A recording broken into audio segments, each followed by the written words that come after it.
Hello everybody, and welcome back to another Kings of War Battle Report. I'm Visibly Riley, and this week we have Nightstalkers versus Empire of Dust in a 2300 point battle of Dominate. So first up, we have my opponent's Empire of Dust army. It opens with 3 regiments of mummies, followed by 2 troops of Revenant cavalry. Then we have a regiment of scavengers, a legion of Revenant chariots with the J-Boots. Then we have a monolith, the Soul Snare, an Ammonite Pharaoh on Royal Chariot who has been upgraded to Roz the Undying, along with given Hex 2 from the library.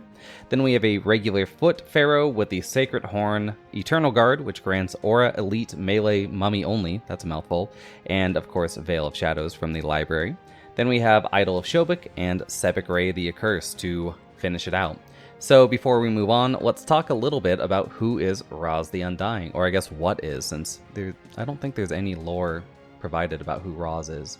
So anyway, Roz is an upgrade that you can do to a Pharaoh on Chariot. You replace the Inspire with Very Inspiring, you gain +1 route, so dash 17, and you gain Restore Ancient Glory. So Restore Ancient Glory while attacking the enemy unit, while attacking the same enemy unit as Roz the Undying in melee, core friendly units with the skeleton keyword may replace their own melee value with Roz's melee value. And then you apply any subsequent modifiers as normal, so that's like Hinder, Ensnare, or, Brew of Sharpness, and then you cannot take that with magical item or artifact. Actually, this is a poor placement for this. This should be a separate line because this is describing the rule Ancient Glory, which you can only get by taking this. So really should be a separate line that shows off if you take Roz the Undying's upgrade, you cannot take a magical artifact, not if you take Ancient Glory. So bit of an editing error there. But anyway, so yeah, it's an interesting upgrade. This list is 10 points short. That is because while I was writing the list, I didn't get that magical artifact, bit, because again, they put it in the special rule, not where you would buy it. And I missed out on that. We put, I think, the Torque of Dissonance on this guy, but it was never used in the game. So yeah, we just ended up taking the 10 points out, somewhere in it. So anyway, moving on. We have my Nightstalkers army.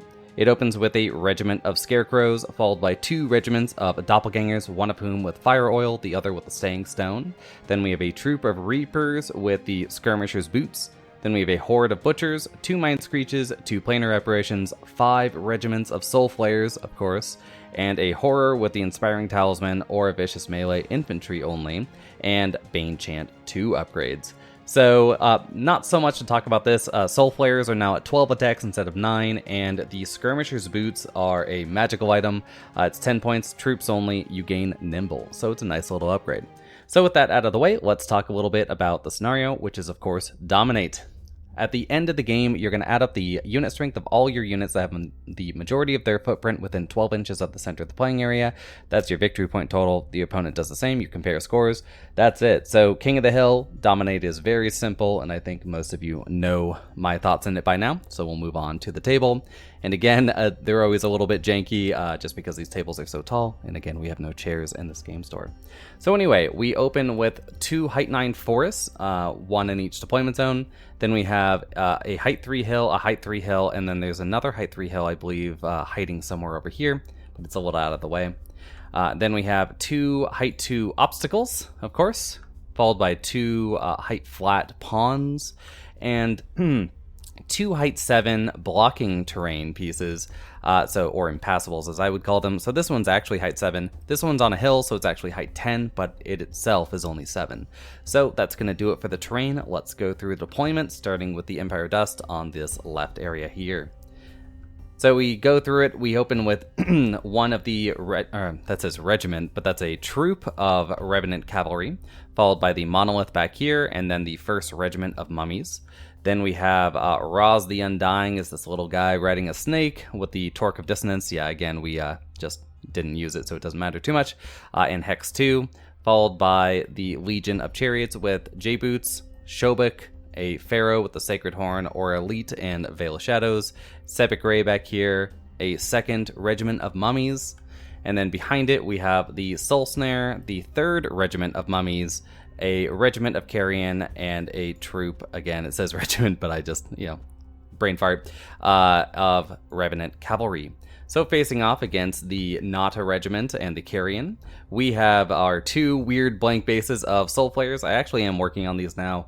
Actually, they're literally next to me while I record this. Just primed them, so you'll see those soon enough. So we have our first two regiments of Soul Flayers, followed by our third regiment of Soul Flayers. Then we have both the Mind Screeches, the Scarecrow Regiment right there. To the right of that, we have both the planar apparitions back here. We have both my doppelgangers played by my Reapers right now. I am planning to, of course, paint another. I have one regiment of doppelgangers ready to go, and I plan to paint a second one, but I don't know where I put my models for them, so I use very specific ones, and yeah, so I'm just trying to find them. So for now, the Reapers are going to play them, and we have, yeah, so the Fire Oil is right here, the Staying Stone's in the center. Then we have the Reaper Troop right behind the Staying Stone guys with the Skirmisher's boots, and then of course the Horror with Bane Chant and the Vicious Aura and Inspiring Talisman. And then off here we have the Butcher Horde, followed by the remaining two regiments of Soul Flayers. So that's going to do it for deployment. Let's move into turn one. Oh, actually, let's just take... Yeah. So let's talk a little bit about the deployment real quick. I think my opponent made one mistake here, right? So I look at this and I go, why is the... So you might be going like, yeah, J-Boots, it's a pond, right? Put the Pathfinder in the pond. Makes sense. But in reality, I think that the mummies really need to stay together. So the third regiment of mummies should go there, and then the chariot should go here. And in fact, I believe my opponent noticed this like while they were doing deployment and didn't want to do a take back. I would have let him, you know, I don't care that much.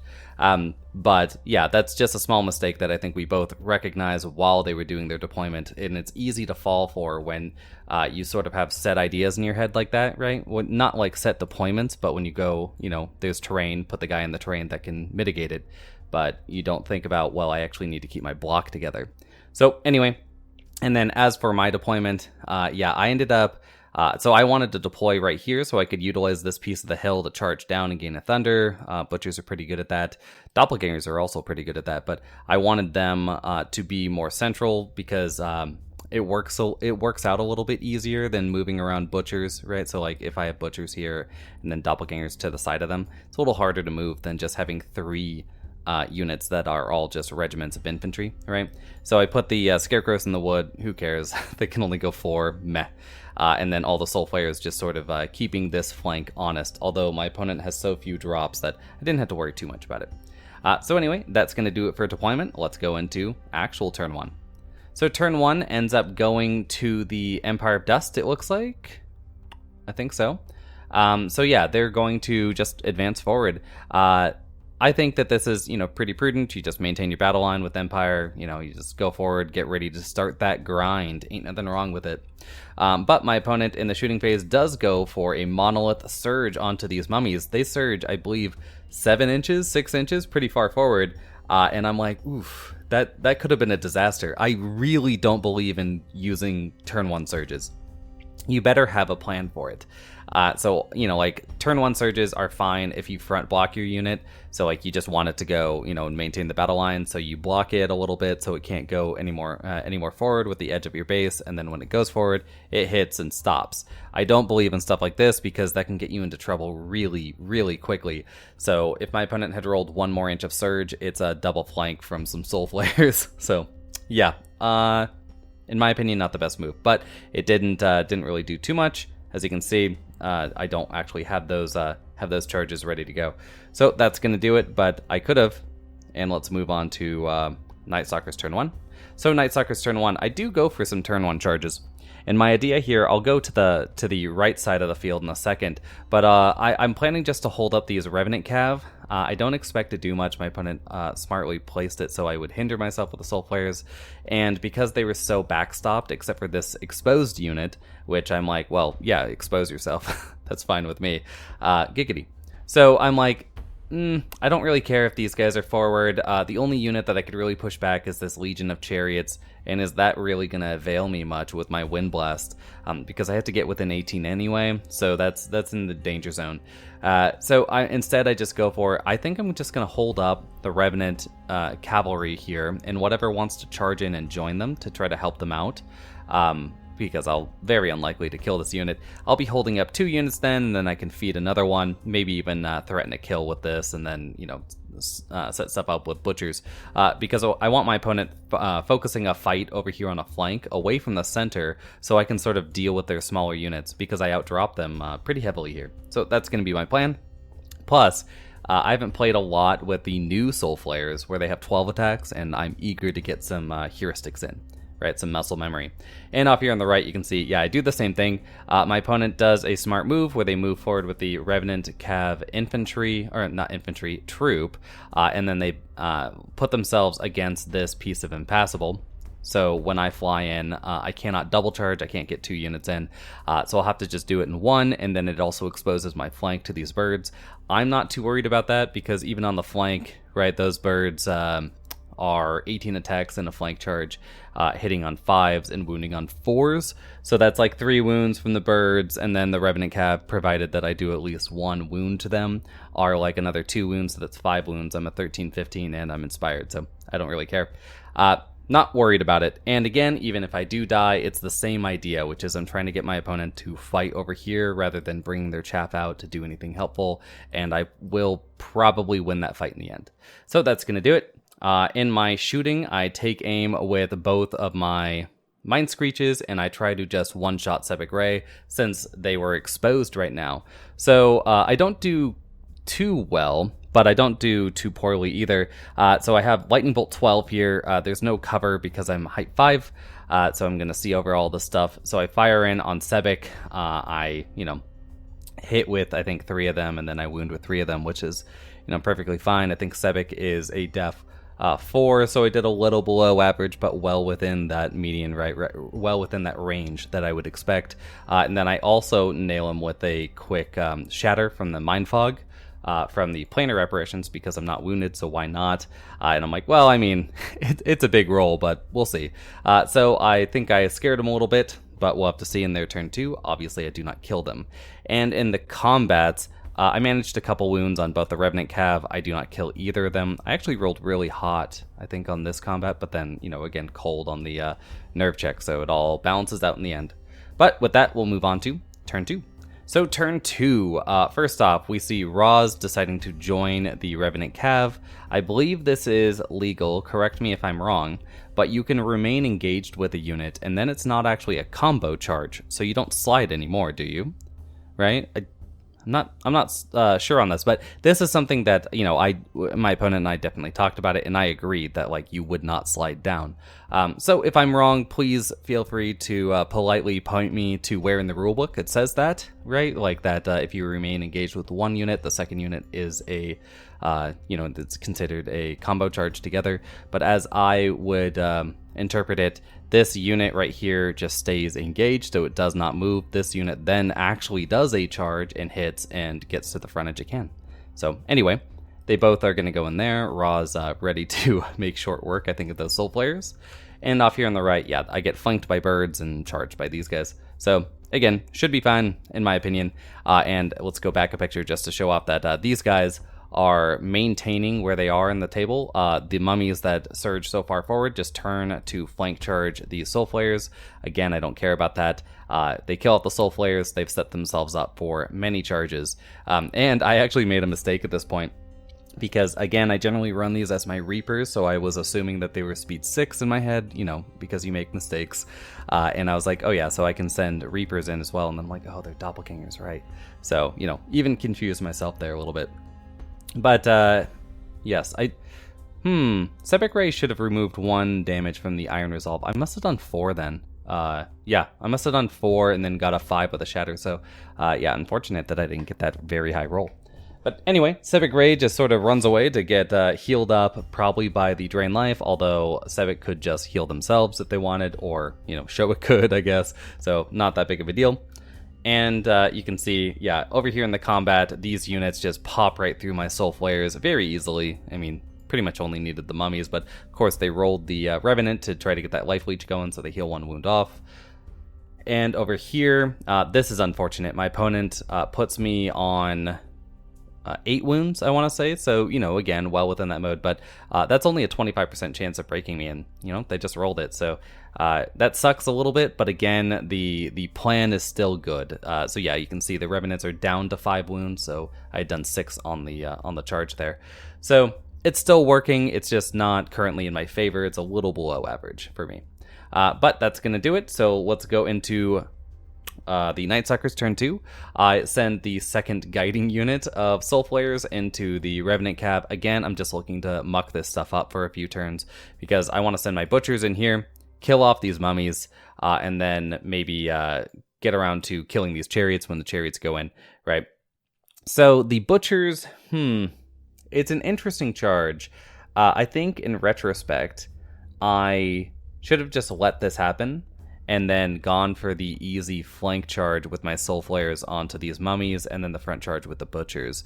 But in my head, I was really thinking that, like, Butchers, they're going to be able to take out these mummies, right? Like, they charge in, they're Crush 2, Thunder 1 for going down the hill, and then I've got Dread, and I'm like, oh yeah, easy. And then, like, the second I picked up the dice to roll, I'm like, oh no, they only hit on 4s, right?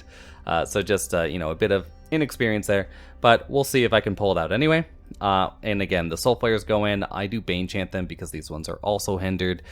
So looking to clean up this Cav unit, they have they have like 3 or 4 damage on them right now. So that's going to be 12 attacks on 4s and then 3s to wound. But again, I do have Dread, so maybe I'll be able to pop them. But really, I'm just looking to pin down that area for a while. And right here, you can see in the combat, apparently didn't grab any pictures of the shooting, but I think I shot at the Soul Snare this turn with my Lightning Bolt. But yeah, so I go in here, I only get these guys up to 6 wounds. I mean, when you're hitting on 4s, it's kind of a crapshoot in my opinion. So I get them up to 6, I think I need a 7 twice to kill them, can't get a 7 once, so, they live. At least I think they're at dash 14. So right here with the mummies, this is super unfortunate. I get them up to 12 wounds, I have Dread on them, right? No, that's right. This must be an 8 because that looks farther than 6 inches, right? So yeah, that was an 8, not too bad. Right here is pretty bad though. I roll really well in my hits and wounds. That's 12 wounds from a unit with only 18 attacks that hits on 4s, right? And doesn't have vicious or anything like that. So I do pretty well here. They're a dash 18, so again I get the Dread, so it's gonna be a 5 twice to kill him, and I roll a 3. So I'm like, fuck. So that super sucks. The only good thing is that I actually thought that this Legion of Chariots was in their flank, right? But it is not. It's actually just by a hair in their front, even when we correctly line these up.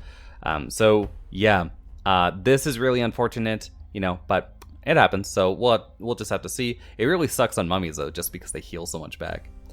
Over here, yes, I did do a charge, which apparently I lost the picture for. I send the second Soul Flayers in to kill off the Revenant Cav here who are wounded. It looks like I set up my Lightning Bolt actually to shoot at the Carrion who would have cover. I do a couple wounds, but not too many. I think I correctly see that the Soul Snare isn't going to die from that for one. Has a ton of heal around it because Shobik's there, Sebek Ray's there, the Iron Resolve's there, and then its own Drain Life, right? So any wounds that I put there are just going to heal it off. And I don't mind if they're slamming that heal out onto these Carrion birds, though. Plus, I could get a waiver on them. So that's going to do it. And here's the end of turn shot. You can see some of my movement that I didn't grab pictures of.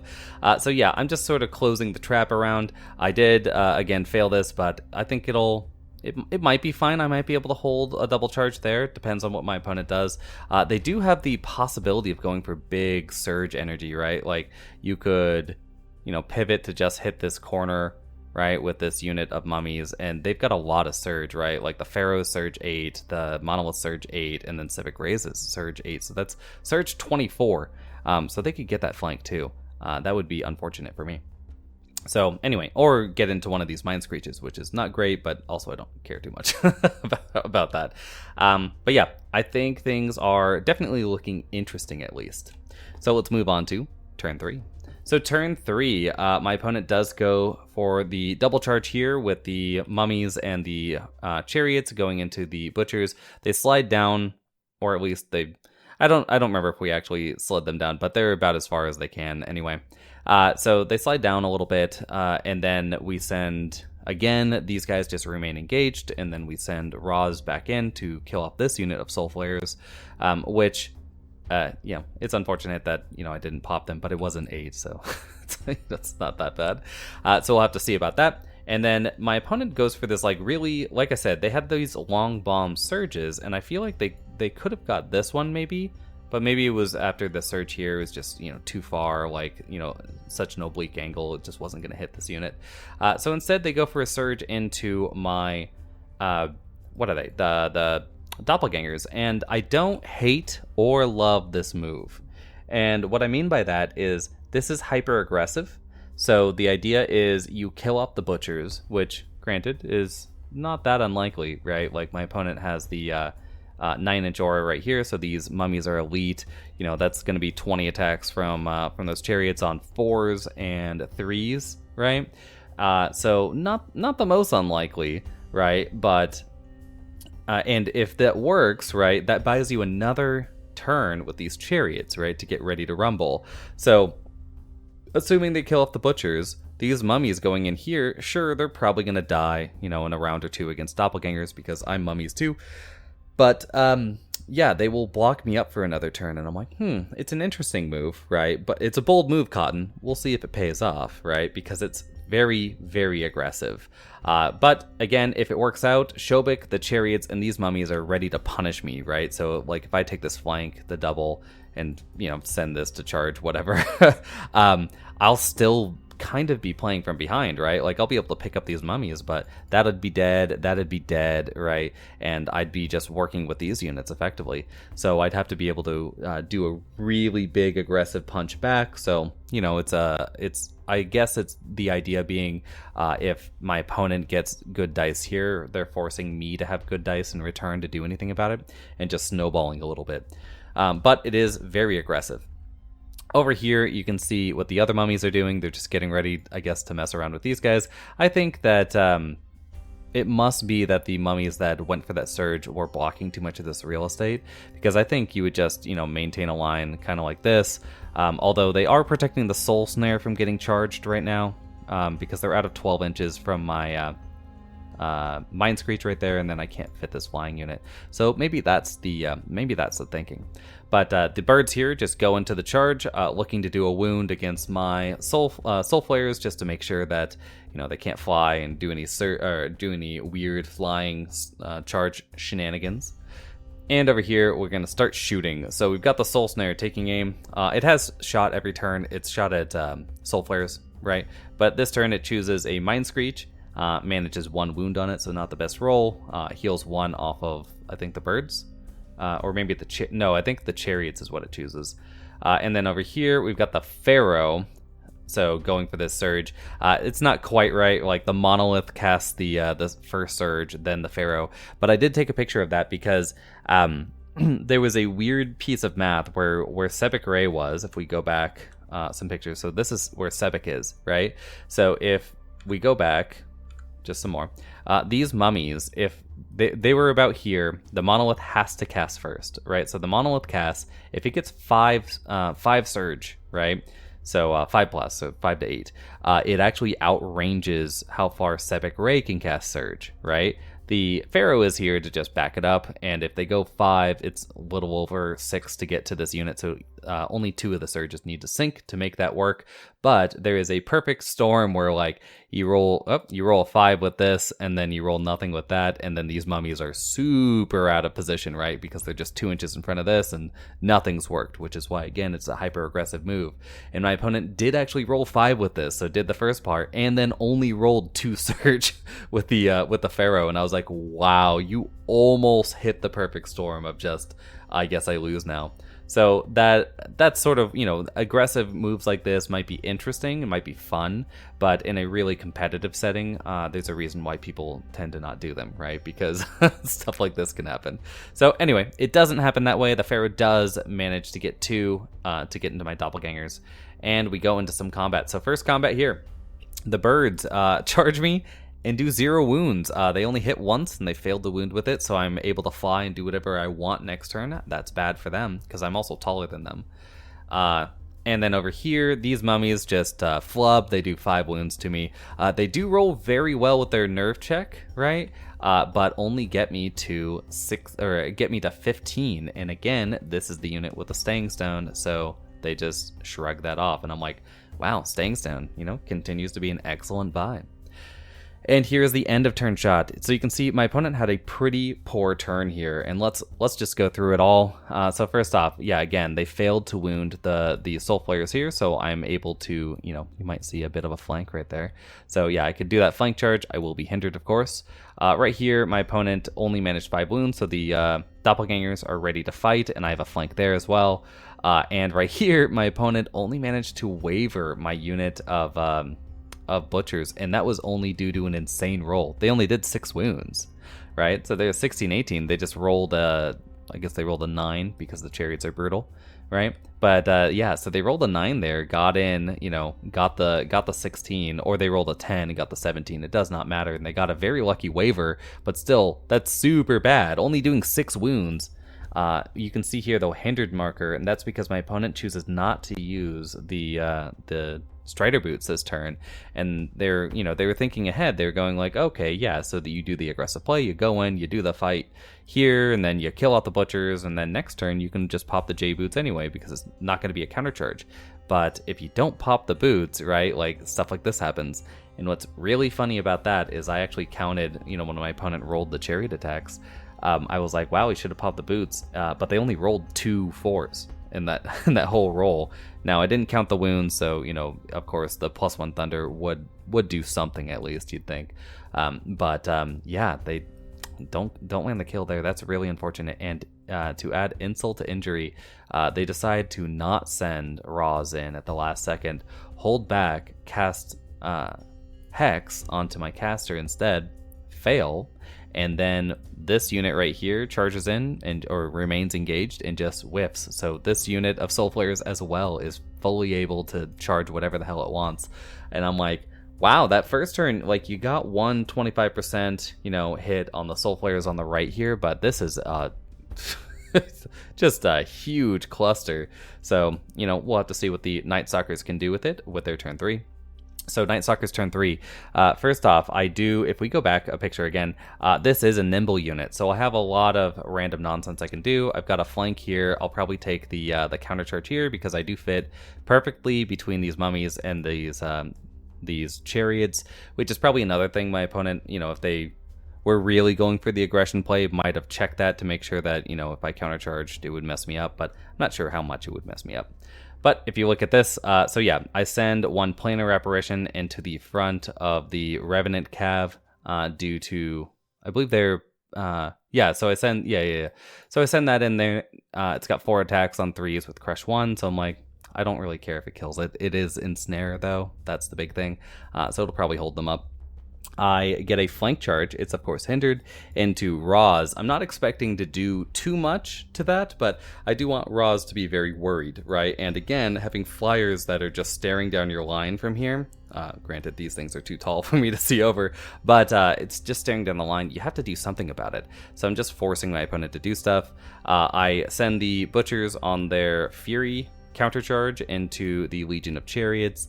So pop that hindered off, or that wavered off, and then I use my nimble troop of Reapers to charge into these wounded mummies. Again, I had put these guys at 12 wounds. They are significantly reduced because my opponent has cast heal on them from Shobik, and then of course got the regen going as well. So I'm going for a bit of a big play here, but it is, a troop of Reapers is 20 attacks on 3s with Crush 1 natively. I have a Bane Chant, and of course I've given them Vicious. And then I go for a front charge and a flank charge with my Doppelganger, so now I have essentially 3 regiments of mummies fighting 1 regiment of mummies, mine being Vicious. And of course, I have Dread. So that's going to be the plan. And over here on the right, I go for one of my units of Soul Flares. You can see some of the units are swapping around. That's just because as the painted ones die, I just swap them back in for these terrible empty bases. So anyway, I charge into the flank of the birds because let's just pop them out of here. I charge into the flank of the mummies with 1 unit, into the flank of the mummies with my scarecrows because why not? And then just move around with my mind screeches so I can get a clean shot onto the soul snare. I think it has cover from blue leader here, but red leader has a clean shot again because this cover doesn't actually, or the obstacle doesn't actually add to your height. So anyway. Over here, we have the Planar Apparition casting its first heal of the game. Heals, I think, 4 points off of those doppelgangers. These guys fire their lightning bolt into the Soul Snare, managing 3 wounds. Not too big of a deal. I believe the Soul Snare is a -15. So it'll probably just heal that back off. But still, wounds are wounds. And then over here, I do land the Bane Chant, which you can see the marker right there, onto the Reapers. So that's very good for me. And then in combat, I pick up the birds, obviously, with my soul flares. That's not too unexpected. They do have, again, they're 12 attack space, so that's 24 attacks on 3s and 2s on wounded birds. So meh. And right here, the sandwich charge. I have 24 attacks on 4s and then 4s because of my crush 1, and then I have, I believe, 30 attacks from the scarecrows. I think they're a 15. They're either a 15 or a 12. For the regiment, and then they hit on 5s and wound on 5s. So I swing in. Hold on for that. I swing in. I believe I killed these mummies, so that was a very good roll. But over here, these mummies, I get up to 15 wounds, and bam, get the double 1. So again, that's a real double 1, since with Dread, that's 18, right? So again, I don't really like this rule. I think that, if you get 2 or above the break value of the unit that you double 1, they should just be automatically wavered, even if they're undead, even if they're fearless. But I digress. I do 15 wounds after doing 12 wounds to those other mummies, and I double 1 this one, so that felt pretty bad. But over here, I managed 5 wounds to the Legion of Chariots. The butchers can't, yeah, they're butchers. Butchers can't always roll crazy, so 5 wounds is fine though for them because they're 18 attacks on 4s and then 2s to wound. It's a little low. Maybe they did 6. Oh, no. Sorry. This is for the mummies. This is their wound. So this is after the chariots. I believe they're at 6, meaning I did 7 wounds to them. So again, a little below, but not a crazy amount. And then, of course, the Iron Resolve from Shobik just saves them. And here is the end of turn shot. So just to show off, yeah, my Reapers easily pick up those mummies who were down to 5 wounds only, as you saw on that wound dial before, meaning that they healed 7 off. And I'm like, well, at least I have Reapers. So they pick them up. Then, surprisingly, the Planar Apparition, because these guys, I believe I only got them up to like 3 wounds. The Planar Apparition goes in, it hits with its attacks, and just picks up the Revenant, so that's cool. And here, yeah, the dial's not out. I did do wounds to Roz, but obviously didn't kill him, and you can't waver him. So, yeah, I think things are looking pretty good, obviously. This double 1 sucks, but I think I'm in a pretty dominant position. So we'll have to see what the Empire Dust can do with their turn 4.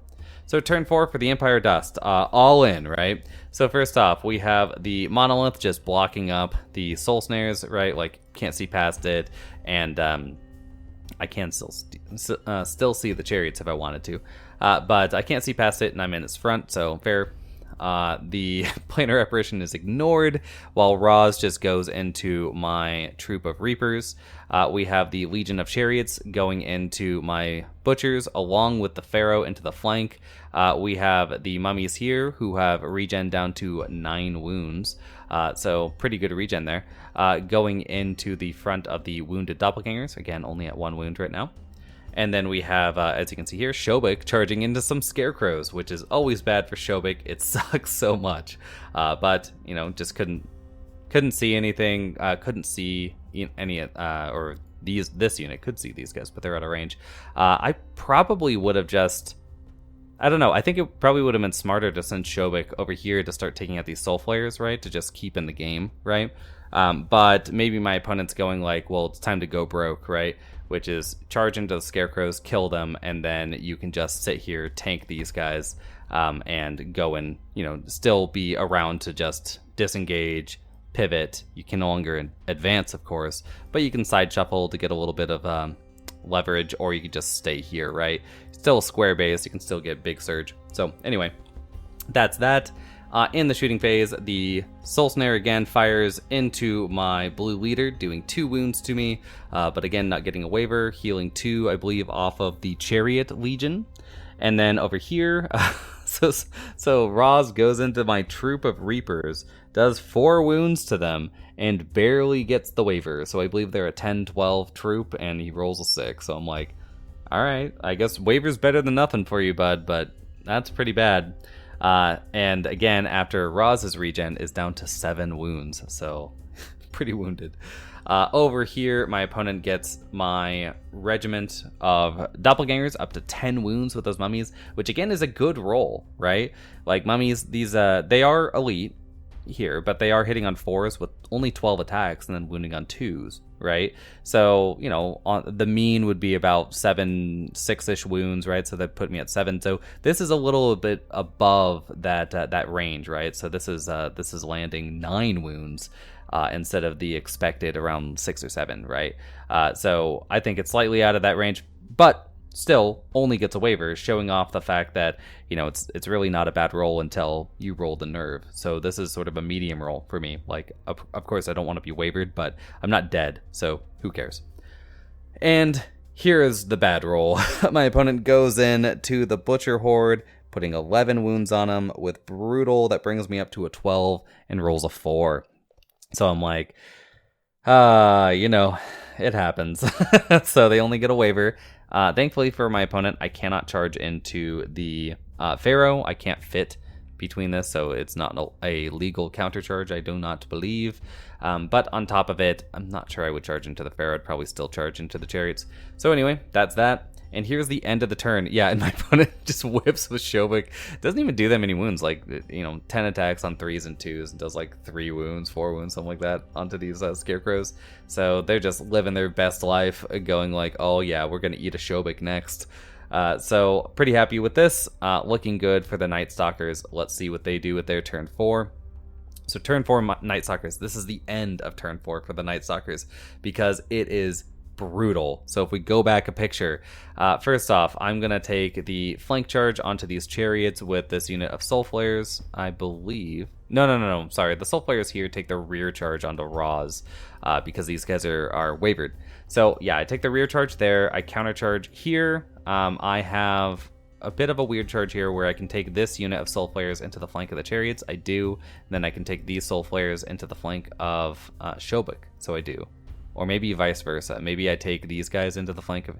Whichever way it goes. Maybe... Yeah, I think it's these guys. Actually, let's just go. Yep, it is.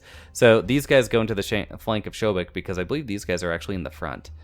So I go into the flank. These guys can still see the chariots. You know, there's a you know, a line there. And then when I align, originally I had to try to align this way because it's the fewest number of pivots, or the lowest degree of a pivot. So I try to align over here. I cannot because the Pharaoh is a little, you know, bit of a badonkadonk. So I can't really align there, so I have to instead align over here. Either way, I was going to end up in the hindered due to the terrain. It was just a question of where do I go. So I take those. These guys, I believe, just aim at the Soul Snare because why not? So yeah, and then I take this into the front, and then these guys into the flank of the now at 8 wounds mummies. They're still dread. I've still got some heal going though, and I believe I also take this planar apparition into the flank. So this unit, the Legion of Chariots, is fighting the planar apparition, one of the soul flayers, and the butchers to the front, right? So that's not great for them. And then Roz is fighting this rear charge, which is super not good. These mummies are fighting a flank charge, not good.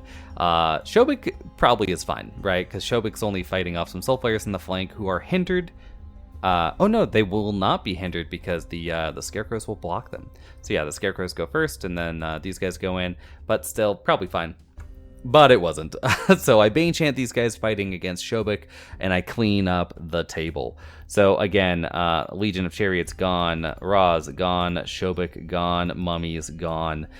So the only things my opponent has left are the Pharaoh, the Monolith, the Soul Snare, and Sebek Ray is somewhere. Where's Sebek Ray? Let's go back a picture. Sebek Ray was originally hiding behind this rock, but Not sure where Cedric went. Probably still behind the rock somewhere.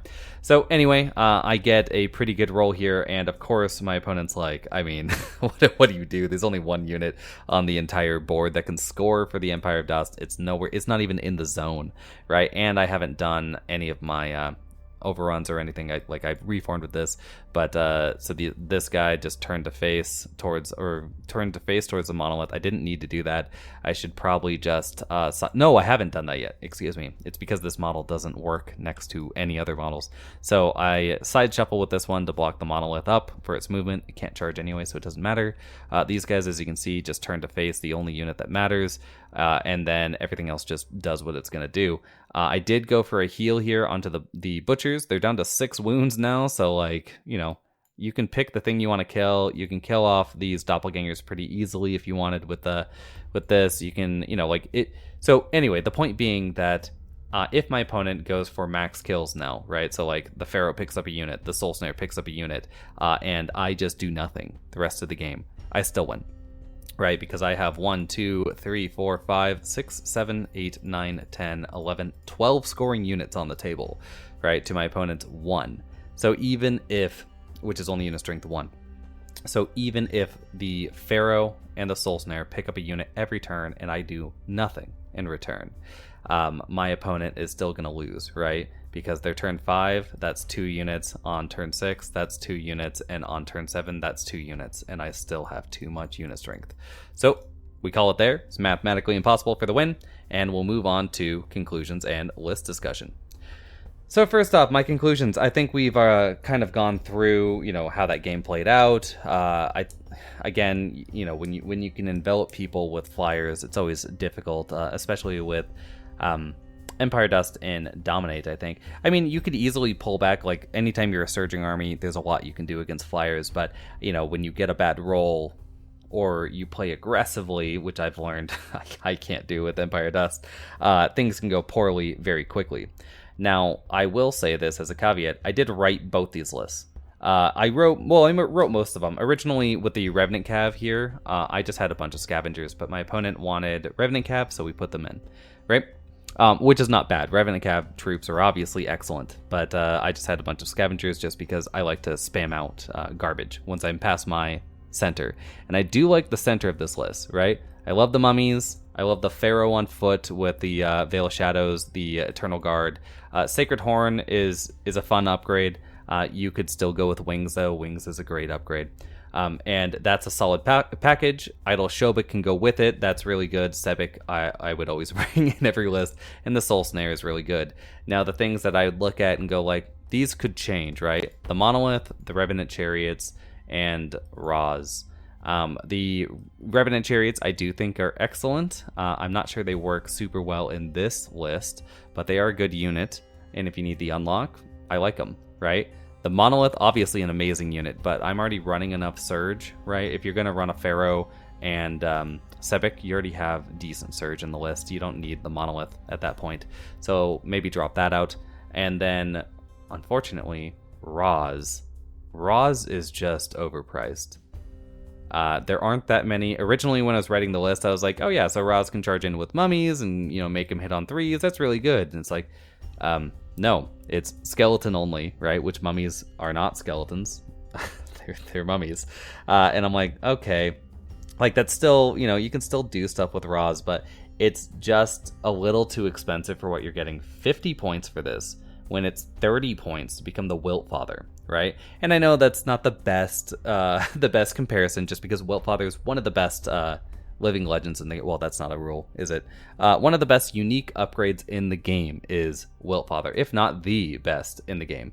But still, you can look at it and go like, well, the Ammonite Pharaoh on Royal Chariot is not even as, in my opinion, not even as good as a Tree Herder. Like, Tree Herders are amazing. And then I'm paying more than that for less, right? Like, Restore Ancient Glory, interesting. But unless you're running like a bunch of Undead Worms, right? You're not going to get the best skeleton value out. You could also do it with the chariots, of course. And then the very inspiring, cool, but not, you know, really what you need. The route's great, right? Don't get me wrong there. And then on top of it, you can't bring a magic item. And I'm like, okay. Like, granted, now the Wilt Father can't do that either. But still, I'm paying 50 points for this. It's just too much, I think. So you don't get enough value out of that. So anyway, but that's a lot of points that you can mess around with this list, right? So that's a 220 unit, that's a 120 unit, and that's a 280 unit, right? So, you know, that's like fucking, what, 600 points? A little over? That's a lot, right? So yeah, otherwise I like it. I love the Mummy Core. You know, keep trying to get them to work. And maybe you could even get Bone Giants to work in the list again. I currently don't think Bone Giants work, just because losing Advance loses so many of their tricks. It kind of sucks that happened due to, you know, needing to balance other stuff. But you could still put them in the list. They are really good with the Idol of Shobik. So, you know, that synergy is still alive and well. I originally had a lot of shooting in this, but until I figure out what's going to happen with the stealth meta, right? Just because Lathael, Veil of Shadows, and Nightstalkers are, well, I should say Twilightkin, Nightstalkers are very, very popular armies right now. Nightstalkers are always popular in the US. Like the Masters I went to, they tied Undead. I think they did the same thing last year too. So they're very popular, and in this area they're very popular. And then Twilightkin, I think, are going to be like one of the new darlings. People love Dark Elves, including me. They want to put them on the table, and Lathael is just an auto include. She's so good. And then of course Veil of Shadows is available to any army except for halflings. So, you know, it's just really good stuff. So I'm looking at it going like, I hate when I'm playing my Empire Dust and I'm playing against a stealthy army, right? Because I'm at all the shooting is just going to hit on 6s at best, right? And that's just not good enough. So anyway, once that settles down, you can maybe swap into a shooting variant, or if you live in a meta that doesn't run or isn't going to run a lot of Veil of Shadows, yeah, just swap in those Enslaved Guardian Archers. They're excellent. The Nightstalkers list. This does have a few things I'm playing around with. I love this Reaper troop. I don't think I'm definitely not the first to say this, but Reaper troops are very good. I've run regiments. I ran them at the US Masters in whenever the last time I went, 2019, 2018, whatever that was. And the first one for version 3, and I was not impressed by the regiment of Reapers, or the regiments of Reapers. I don't think they're particularly great. But a troop, I really like one troop of Berserker units like this. I think they can really round out an army, right? Because they just do, when you need something dead and you need to sort of throw them into the lion's den to, snipe something out. The Reaper troop is 145. It's expensive enough to have the profile to just sort of kill the thing I pointed at, but not so expensive or vital that I'm mad if I lose it, right? So that's the idea. And then because it's a Night Stalker, it has inbuilt protection from shooting, which is what troops are extraordinarily weak against. So I really like that unit. Doppelgangers I'm a huge fan of, right? So I love these. Scarecrows were just here because I needed the unlock, because I wanted to bring in the double Mind Screech again, because I think Lightning Bolt still is a supreme spell, even with Hex being a spell that people are super overreacting to. But Hex, I'm running 2 Mind Screeches, 2 Planar Apparitions, and a Horror, and 5 regiments of Soul Flayers. So pick the thing you don't want to cast. It's probably a Mind Screech. I don't care, right? And I'll probably just sit still and cast with it anyway, and then heal the wounds off with a Planar Apparition. So whatever. Not too worried about it. So I really like this army. I'll be playing it more in the future. Some of the stuff is not quite tweaked to perfection, right? Like this Regiment of Scarecrows is not optimum, but I like the rest of the list, so I'm not exactly sure how I would get that one unlock, and I do want it. 5 Soul Flayers is pretty low. I think 4 is the minimum I would go, and I've gone as high as 9. And they are amazing. The new Soul Flayers fix their one gripe that I really have. I mean, they're not nimble still, which sucks. But the biggest gripe I've had with them forever is that they only have 9 attacks, right? On a non-nimble flyer, they just, sometimes they would go into a flank, and just with 18 attacks, they'd whiff, and then they die because they're pretty, paper, which is the Night Stalker way. But with 12 attacks, they're a huge danger even to the front. So I would love to get a 6th unit in here, but I can't quite if I want the Mind Screeches. So anyway, I hope you guys liked the report, and until next time, bye.